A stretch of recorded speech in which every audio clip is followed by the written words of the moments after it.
Hi, and welcome to the second part of my multi-part series on remote work. One of the biggest challenges that folks will throw at you when it comes to remote work is, well, how do we manage these folks? How do we make sure they're working? How do we keep them all connected? And certainly the answer is technology. That's kind of obvious that there are any number of tools that we can use to make that happen, and I'll come back to that. But I want you to think about yourself as a consumer for a moment. Think about your buying habits and how maybe they have evolved over time. Heck, all you have to do is go to the local mall and you'll see the impacts. You'll see storefronts that have been boarded up for months, maybe for years at certain malls, because folks are just not going out to the mall to shop anymore. They're doing it online, and they're doing it from the leisure and the convenience of their own home, in their pajamas, at midnight, or whenever is convenient for them.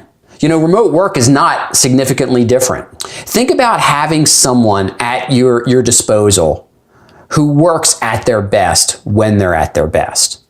Maybe they're in a different time zone. Maybe they're just down the street. We have the technology that it won't matter that folks are not all in the same space to communicate. I'll share with you a personal example. I work with a great marketing firm, and they introduced me to a tool called Basecamp. Now, this marketing firm is a 100% remote firm. I'm in Pennsylvania. My main contact, the owner of the firm, is in Massachusetts. One member of her team I interact with quite regularly is in Maryland. Another woman is out in the western part of the United States, California. Yet another is in Alaska. And you know what? I don't notice a difference. They could all be down the street from me. Heck, they could be in the office next door because of the technology that we've got that keeps us all connected. One of the neat things about the product that they use is there's a function called Campfire Chat. And if I've got a question for the team, I type the chat in and boom, it goes out to everybody. Or I can isolate one particular person for that message. And when that person gets the message, they fire back.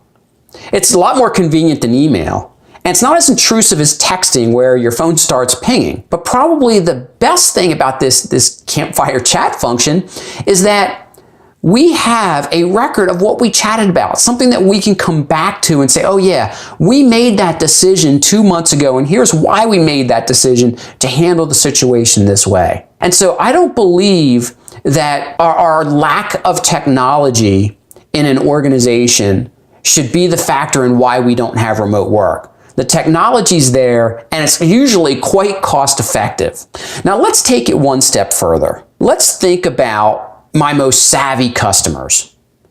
These folks, I serve a wide geographic range. And my smartest customers say to me, Ed, we know your time is valuable. So there's no need for you to drive 2.5, 3 hours to get to us for a meeting that's only going to take an hour. Let's Skype, let's do Zoom, let's do some kind of screen share. Shoot us the information electronically so that we have it, we can prepare for the meeting, and we can all come together and be as productive as if we were all in the same room. Now that sounds terribly, terribly easy, but there are still companies out there that want that feel-good touch, that true handshake. I'm not saying there's anything wrong with that. What I'm saying is, when you look at not just your vendors, look at your own people's use of time. How can they be more productive? Do they spend more time driving to and from customers? Heck, driving to and from work. You get around major cities and it's not unusual to have people driving an hour, hour and a half or more one way to get to and from work.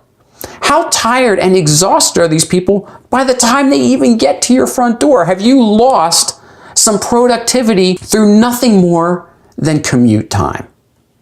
In this day and age, we're solidly into the 21st century. It's silly to think that we have to ask people to be on site to be effective.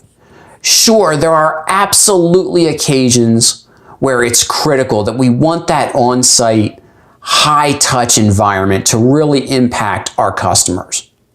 But for the most part, I'm willing to bet if you were willing to open your mind up as a business owner and think about the cost savings of having a remote workforce and educating your customers on why it's important to use technology, we could all be much more highly productive and in less time.